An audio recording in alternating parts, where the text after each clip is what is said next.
కరీంనగర్లో నోరూరించే fast foods ప్రపంచం. అన్ని రకాల వెజ్ నాన్ వెజ్ ఐటమ్స్ కి ప్రసిద్ధి. క్యాటరింగ్ ప్రత్యేకత విజయండి Srilalitha fast food center, Chennai shopping mall ఎదురుగా, కరీంనగర్. నమస్తే, వెల్కమ్ టు సుమన్ టీవీ. నేను మీ హరిత. సివిల్స్లో ర్యాంకు కొట్టాలన్నది చాలామంది డ్రీమ్, కానీ కొందరే దాన్ని ఫుల్ఫిల్ చేస్తూ ఉంటారు. ఇప్పుడు నేను కరీంనగర్కి వచ్చాను. కరీంనగర్కు చెందిన సహనా సివిల్స్లో 739వ ర్యాంక్ సాధించింది. నాతో పాటు తను ఉన్నారు, తనతో మాట్లాడదాం. హాయ్ సహనా, ముందుగా congratulations. Thank you ma'am, thank you. అనుకున్నారా 739వ ర్యాంక్ సాధిస్తానని? ర్యాంక్ ఎక్స్పెక్ట్ చేశాను, బట్ నేను ఎక్స్పెక్ట్ చేసిన దానికంటే ఎక్కువ వచ్చింది ర్యాంక్. నేను ఇంకా తక్కువ ఎక్స్పెక్ట్ చేశాను. ఓకే, చాలామంది డ్రీమ్ ఉంటుంది సివిల్స్లో ర్యాంకు కొట్టాలని. దానికోసం సంవత్సరాల తరబడి చాలా కష్టపడి చదువుతూ ఉంటారు. మీరు ఎలా ప్రిపేర్ అయ్యారు? నాది ఇది 4th అటెంప్ట్. నా ఫస్ట్ అటెంప్ట్ వచ్చేసి కోవిడ్లో అయింది 2020లో. అప్పుడు ప్రిలిమ్స్ క్వాలిఫై అవ్వలేదండి. సెకండ్ అటెంప్ట్లో మెయిన్స్కి వెళ్ళాను, బట్ మెయిన్స్ రాలేదు. బట్ థర్డ్ అటెంప్ట్లో మళ్ళీ ప్రిలిమ్స్ పోయింది. అండ్ ఫోర్త్ అటెంప్ట్లో లక్కీలీ నాకు 739 ర్యాంక్ వచ్చిందండి. 3 టైమ్స్ మిస్ అయితే ఏదైనా బాధ అనిపించిందా? అంటే మళ్ళీ కొట్టాలి అన్న కసి పెరిగిందా, లేకుంటే ఏదైనా డిసప్పాయింట్ అయ్యారా? అది డిసప్పాయింట్మెంట్ ఉంటుందండి. యూపీఎస్సీ జర్నీ లాంగ్ జర్నీ కాబట్టి ఖచ్చితంగా ఉంటుంది. బట్ లక్కీలీ నా ఫ్యామిలీ సపోర్ట్తో కానీ ఫ్రెండ్స్ సపోర్ట్తో కానీ నేను అది మోటివేషన్లా తీసుకొని ఇంకా ఫర్దర్గా ప్రిపేర్ అవ్వాలని ఒక గోల్తో కంటిన్యూ చేశానండి. అసలు గోల్ ఏంటి ఇప్పుడు? యాక్చువల్లీ నా గోల్ అనేది ఐఏఎస్ ఆఫీసర్ అవ్వడం అండి. బట్ నాకు వచ్చిన ర్యాంక్కి రాదు. సో నేను జాయిన్ అవుతాను. I'm happy for this post rank. ఫర్దర్గా కూడా అటెంప్ట్స్ ఇస్తాను ఐఏఎస్ వచ్చే వరకు. ఎలా ప్రిపేర్ అయ్యావు దీని గురించి? అంటే చాలామంది చూస్తుంటారు కదా వీడియో, ఇలా చదువుకుంటే ఇంత ర్యాంక్ కొట్టొచ్చు అని తెలుసుకుంటారు. మిమ్మల్ని చూసి ఇన్స్పైర్ అవుతారు. ఏం చెప్తారు? నేను అన్ని అటెంప్ట్స్ ఇంట్లోనే ప్రిపేర్ అయ్యి ఇచ్చానండి. మనం సెల్ఫ్గా ఎంత కోచింగ్ తీసుకున్నా కానీ మన సెల్ఫ్ అనాలిసిస్ కానీ సెల్ఫ్ ప్రిపరేషన్ ఉండాలండి. నోట్స్ మేకింగ్లో కానీ ఒక ప్రాపర్ స్కెడ్యూల్ వేసుకొని అన్ని ప్రాపర్గా మల్టిపుల్ టైమ్స్ రివైజ్ చేస్తూ ప్రిలిమ్స్కి కానీ అండ్ మెయిన్స్కి కూడా టెస్ట్ సిరీస్ తీసుకొని ప్రాక్టీస్ చేయడం లాంటివి చేస్తూ ఉండాలి. డెఫినెట్లీ హార్డ్ వర్క్ చేస్తూ ఉంటే సక్సెస్ అనేది వస్తుందండి. కష్టపడితే ఫలితం ఖచ్చితంగా ఉంటుంది అంటారు, అంతేనా? సపోర్ట్ ఎవరు ఇచ్చారు ఎక్కువగా? మా పేరెంట్స్ ఇద్దరండి. నేను ప్రతి 3 అటెంప్ట్స్ ఫెయిల్ అయినా కూడా వాళ్ళు నన్ను లేదు యూ కెన్ డూ ఇట్ అని నన్ను పుష్ చేసేవాళ్ళు. సో దానివల్ల నాకు కూడా కాన్ఫిడెన్స్ బూస్ట్ అయ్యేది. నా ఫ్రెండ్స్ కూడా నాకు బోర్ కొట్టినప్పుడు వచ్చి వాళ్ళు కూడా నాకు సపోర్ట్ చేసేవాళ్ళు, ఒక స్ట్రెస్ రిలీఫ్గా చేసేవాళ్ళు. సో ఫ్యామిలీ అండ్ ఫ్రెండ్సే అండి. I'm happy for them. అయితే మీ మదర్తో మాట్లాడతాను. అమ్మ, మీ పేరు? గీత. గీత గారు ఏం చేస్తుంటారు? House wife. మీ అమ్మాయి ర్యాంకు కొట్టడం వల్ల ఏమంటారు? చాలా సంతోషంగా ఉందండి. చాలా కష్టపడి ఇంత దూరం 739 అన్న మామూలు విషయం కాదు, అది విషయం కాదండి. చాలా సంతోషంగా ఉందండి మాకు. ఓకే, ఎలా చదువుకునేది తను? ఇంట్లో ఎలా ఉంటుంది? ఇంట్లో 12 అవర్స్ 13 అవర్స్ అట్లా బుక్ పట్టుకునే ఉంటుందండి. ఓన్లీ తినడానికి, ఓన్లీ స్నాక్స్కి బయటకు వచ్చేది అంతే. 24 అవర్స్ చదువుతూనే ఉంటుంది. ఒక 1 అవర్ 2 అవర్స్ అట్లా పడుకుంటుంది అంతే. దాదాపు మెలకతో ఉన్నంతసేపు నిద్ర కూడా 2-3 అవర్స్ మాత్రమే పడుకునేది. మిగతా టైం మొత్తం చదువుకే కేటాయించింది. అంటే ఎక్కడ ట్రైనింగ్ అది తీసుకోలేదా? 1 ఇయర్ కోచింగ్కి వెళ్ళిందండి, ఢిల్లీలో కోచింగ్కి వెళ్ళింది. తర్వాత ఇంట్లోనే ప్రిపేర్ అయింది. మీకు నమ్మకం ఉండేనా? ఖచ్చితంగా వస్తుందని నమ్మకం ఉందండి మాకు. ఉంది. 3 టైమ్స్ మిస్ అయింది కదా, అప్పుడు ఏం డిసప్పాయింట్ అవ్వలేదండి. ఎంకరేజ్ చేసినాం కానీ డిసప్పాయింట్ అవ్వలేదు అస్సలే. ఇంకా చదువు నాకు ఖచ్చితంగా వస్తుందని చెప్పేసి అన్నాం. సివిల్స్కి ప్రిపేర్ అయ్యే వాళ్ళకు మీరు ఏం చెప్తారు? మీ అమ్మాయి గురించి ఏం చెప్తారు? అంటే ఇన్స్పిరేషన్గా ఉంటుంది కదా, ఎప్పుడు చదువుతూనే ఉంటుంది అని చెప్తున్నారు. తనలా చదువుకోండి, బాగుంటుంది, లైఫ్ బాగుంటుంది అని చెప్తానండి. పేరెంట్స్ కూడా ఒకవేళ 2-3 సార్లు మిస్ అయినా సపోర్ట్ ఇవ్వమని చెప్పండి. మరి ఖచ్చితంగా చెప్తానండి నేను అట్లా. ఓకే, ఏమనకూడదు, చదివించండి అని చెప్తాను.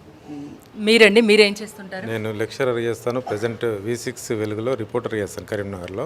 ఓకే. మా అమ్మాయి చిన్నప్పుడు నేను లెక్చరర్ చేసి I use to work for 27 years as a lecturer. ఆమె 8th క్లాస్లో నుంచే ఆమె స్ట్రెంగ్త్ని చూసి, ఆమె కాన్ఫిడెన్స్ని చూసి కంపల్సరీ కలెక్టర్ అవుతుంది కావాలి అనే ఛాలెంజ్గా తీసుకున్నాం. ఫస్ట్ అటెంప్టే వస్తుందని అనుకున్నాం, రాలేదు. సెకండ్ అటెంప్ట్ ప్రిలిమ్స్ వచ్చింది, అయినా కూడా మెయిన్స్ రాకపోయినా కూడా ఏ మాత్రం డిసప్పాయింట్ కావద్దమ్మా. Until and unless we have to fight up to reach our target. అదే చెప్పేవాడిని. అదేవిధంగా అమ్మాయి కూడా రెగ్యులర్స్గా అండి. అసలు ఆమెను చూస్తే sometimes I use to bother. ఎంత బాధపడేవాని అంటే ఇంత కష్టపడుతుంది అని బాధపడేవాని, యాజ్ వెల్ as సంతోషపడేవాని. ఎట్లా అంటే డే లాంగ్ చదువుతుందండి. మోర్ జస్ట్ సమ్ టైం పడుకోవడానికో ఇప్పుడు అన్నట్టు అప్పుడో రెస్ట్ తీసుకునేది, కానీ రెగ్యులర్స్గా కష్టపడ్డది. ఇప్పుడు కూడా చెప్తున్నానండి, వాస్తవంగా అమ్మాయికి 730, 9th ర్యాంక్ వస్తే మేము ఊహించలే. టాప్ 10, టాప్ 20 అనుకున్నాం మేము. ఆ 10, 20 వచ్చే వరకు కూడా ఆమె కష్టపడుతుంది. తప్పకుండా ఐఏఎస్ సాధించి సమాజానికి సేవ చేయాలనేది మా సంకల్పం అండి. పేదవాళ్ళకి ఇప్పటికి కూడా చెప్తున్నాను ఏంటంటే, అమ్మాయి ద్వారా నేను ఇన్స్పిరేషన్ ఏంటంటే, నేను మిడిల్ క్లాస్ కాదు, లోయర్ మిడిల్ క్లాస్ కూడా ఐఏఎస్ రీచ్ కావచ్చు. ప్రతి ఒక్కరు కష్టపడాలి, మంచిగా ఉండాలని అంటే మనం కష్టపడితేనే, ఈరోజు కష్టపడితేనే రేపు ఫలితం అనుభవిస్తామనే సంకేతం నేను చెప్తున్నాను. మా అమ్మాయి తప్పకుండా ఐఏఎస్ కావాలని చెప్పి ఆకాంక్షించాను. మా ఫాదర్ కూడా అదే విధంగా ఉండే కలెక్టర్ కావాలని. ఆ కలెక్టర్ అయితే ఎందుకు అని అంటే సమాజానికి సేవ చేసే అవకాశం లభిస్తుందని చెప్పేసి ఆమె మీద ఆశించినాం మేము.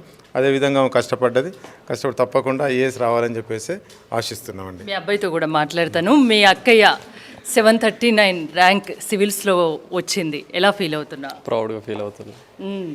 మీరేమవుతారు నెక్స్ట్ మరి? నేనా? అక్క కలెక్టర్ అక్కని ఇన్స్పిరేషన్ తీసుకొని ప్రిపేర్ చదువుతున్నారా బాగా? లేదు, చదవట్లేదు. స్టార్ట్ చేస్తే అక్కని ఇన్స్పిరేషన్. సివిల్స్లో సివిల్స్ ప్రిపేర్ అవుతున్నావు నువ్వు? ప్రిపేర్ కాలే, కానీ స్టార్ట్ చేస్తా. అక్కలాగా నేను కూడా చదువుకోవాలి, అక్కంత మంచి పేరు తెచ్చుకోవాలనుకుంటున్నా. అక్కకి ఇన్స్పిరేషన్ స్మితా సబర్వాల్గా తీసుకుని నేను మా అక్కని ఇన్స్పిరేషన్గా తీసుకుంటున్నాను. ఓకే, దగ్గరుండి ప్రిపేర్ చేయిస్తుంది కదా. Thank you. చూసారా, కృషి పట్టుదల చేయాలన్న ముఖ్యంగా కాన్ఫిడెంట్ ఉంటే ఏదైనా సాధించవచ్చు, పట్టుదలతో సాధించండి అని సహానా నిరూపించింది. సహానా చెప్తుంది కూడా. చూస్తూనే ఉండండి సుమన్ టీవీ. సహానాని అభినందించడానికి వాళ్ళ బంధువులు ఇక్కడికి వచ్చారు, వాళ్ళతో కూడా ఒకసారి మాట్లాడదాం. సహానాకి మీరు ఏమవుతారు? నేను చిన్నమ్మ, మా బావగారి కూతురండి. చిన్నమ్మ అవుతారు. ఎలా ఉంది మీ అమ్మాయి కూడా కదా, అమ్మాయి అవుతుంది వరుసకి. చాలా సంతోషంగా ఉన్నాం. మేము ఎప్పుడో ఈమె మీద ఎక్స్పెక్టేషన్స్ పెట్టుకున్నాం. చిన్నప్పటి నుండి చాలా చదువుతుంది, బాగా హార్డ్ వర్క్ చేస్తుంది. ఎప్పుడు చూడు చదువు తప్ప వేరే ధ్యాస ఉండదు ఆమెకి. మేము ఎన్నోసార్లు కోప్పడతాం, ఊగి చదివిన సహన అట్లా బయటికి రావచ్చు కదా, ఫంక్షన్స్ గట్రా ఉండవదు, వాళ్ళ రిలేషన్స్ తెలియదు, ఎవరు తెలియదు. బాగా వీక్ అయ్యేస్తుంది హాస్టల్ పోయినప్పుడు, ఢిల్లీ పోయినప్పుడు. మా ఇంట్లో అందరికీ కాన్ఫిడెంట్, ఎప్పుడో ఏదో ఒకటి సాధిస్తుంది కంపల్సరీ. మీ నమ్మకాన్ని తన నమ్మకాన్ని తను నిలబెట్టుకుంది. అవునండి. మీకు నమ్మకం ఉంది, ఆ నమ్మకాన్ని తను నిలబెట్టుకుంది. అమ్మ మీరేమవుతారు సహానాకి? అత్తయ్యనవుతాను. అత్తయ్య. మీ అమ్మాయి, మీ కోడలు ఇప్పుడు కోడలు. కంగ్రాచులేషన్. చాలా సంతోషం. అనుకున్నారా 739వ ర్యాంక్ సివిల్స్ లో వస్తుంది అని ఏమన్నా ఎక్స్పెక్ట్ చేశారా? ఆమె పట్టుదల బట్టి వస్తుంది అనుకున్నామండి. చాలా సంతోషంగా ఉన్నది. ఓకే, మీ బంధువు అయినందుకు, అందులో మీ కోడలు అయినందుకు ఇంకా చాలా సంతోషంగా ఉంది, అంతేనా?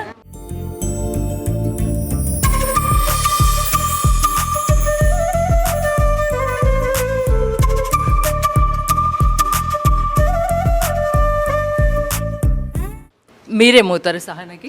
సహనా కోడలు అవుతుంది, మామని అవుతాను నేను. మామ. ఎలా ఫీల్ అవుతున్నారు మరి? సహనా 739th ర్యాంక్ వచ్చింది సివిల్స్. బాగా గర్వంగా ఫీల్ అవుతున్నాం. అమ్మాయికి ఎంతనో దానికి రెట్టింపు మేమే ఎక్కువ గర్వంగా ఫీల్ అవుతున్నాం. ఇట్లా మా రిలేటివ్ పేరెంట్స్ తెలిసిన వాళ్ళు తెలియని వాళ్ళు స్టేటస్లో పెడితే ఇంత ర్యాంక్ వచ్చిందా కరీంనగర్లో, ఎక్కడ ఎవరు అడుగుతారు. చాలామంది బాగా ఇంప్రెషన్ ఉంది. మేము సాధించుతా అనుకున్నాం, 1-2 టైమ్స్ మిస్ అయినా కానీ సాధిస్తుంది ఖచ్చితంగా. గోల్ రీచ్ అవుతుంది అనుకున్నా, గోల్ రీచ్ అయింది. తెలుగు అమ్మాయి, అందులో కరీంనగర్ అమ్మాయి ర్యాంకు కొట్టడం, అందులో మీ అమ్మాయి. మా అమ్మాయి చాలా గర్వంగా, మాకు చాలా గర్వంగా ఉంది. అది మేము నిన్న నుంచి బయటకు పోయి పని చేయడానికి కూడా వెళ్తున్నాము. హ్యాపీగా ఫీల్ అవ్వకుండా అన్ని వచ్చులందరినీ విజిటింగ్ చేసుకుంటా, వీళ్ళతో మాట్లాడుకుంటా ఎంజాయ్ చేస్తున్నాం. చాలా హ్యాపీగా ఉన్నది. హ్యాపీగా ఉంది. అందరూ కలిసి షేర్ చేసుకుంటున్నారు. నిన్న రిజల్ట్ వచ్చిన నుంచి ఇప్పటి టైం వరకు కూడా షేర్ చేసుకుంటా ఎంజాయ్ చేసుకుంటానే ఉన్నాం. మీ హ్యాపీనెస్ ఎప్పుడు ఇలానే ఉండాలని మేము కూడా కోరుకుంటున్నాం. థ్యాంక్స్ అమ్మా. అమ్మ సహనకు మీరేమవుతారు? నేను అత్తనవుతా. అత్త. ఎలా ఉంది మీకు, ఎలా ఫీల్ అవుతున్నారు? First of all I would like to congratulate Sahana for securing 739 rank in civils. Actually ఇవాళ రేపు యూత్ ఎట్లా ఉన్నారంటే ఎంతసేపు మొబైల్స్లో వేస్ట్ కంటెంట్ చూడడం తప్ప యూస్ఫుల్ చూడట్లేదు. కానీ తను అనవసరమైన విషయాల సైడ్ వెళ్ళకుండా ఒక గోల్ అనేది పెట్టుకున్నది. దాన్ని ఎట్లా అచీవ్ చేయాలనే దాని మీద కాన్సన్ట్రేట్ చేసింది. అది ఫస్ట్. అది ఫెయిల్యూర్ డైవర్ట్ చేసుకోకుండా ఓన్లీ కాన్సన్ట్రేషన్ స్టడీ మీదే పెట్టింది. అందుకు తను సివిల్స్ ర్యాంక్ కొట్టగలిగింది అంటారు. ఫస్ట్ అటెంప్ట్ కూడా ఫెయిల్ అయినా కూడా సెకండ్ అటెంప్ట్ అయినా ఫెయిల్ అయినా థర్డ్కి అట్లా ఎక్కడ కానీ కాన్ఫిడెన్స్ లూజ్ అవ్వకుండా వెళ్ళడం అనేది నాట్ ఏ జోక్. అది మనం కంగ్రాచులేట్ చేయడం ఒక నిమిషం పని, కానీ అది సాధించాలంటే చాలా టైం పడుతుంది, చాలా పేషెన్స్ ఉండాలి, చాలా కాన్ఫిడెన్స్ ఉండాలి. అది అంత ఈజీ కాదు. ఇప్పుడున్న యూత్కి ఒక మంచి మెసేజ్ కూడా ఇచ్చారు మీరు. అంటే అనవసరంగానే అనవసరమైన కంటెంట్ అంతా ఫోన్లో చూస్తూ రీల్స్ అవన్నీ చూస్తూ టైం వేస్ట్ చేసుకునే బదులు చదువు మీద కాన్సన్ట్రేషన్ చేయండి, మీ లైఫ్ బాగుపడుతుంది అంటున్నారు. అంతే సేమ్ అదే యూట్యూబ్లో మనకి యూస్ఫుల్ కంటెంట్ కూడా ఉంటుంది, కానీ దాంట్లోకి వెళ్ళకుండా వేరే అనవసరమైన థింగ్స్ దగ్గరికి డైవర్ట్ అవ్వకుండా ఏది కావాలో అదే చూసింది తను, అందుకోసం అలా సాధించింది అంతే.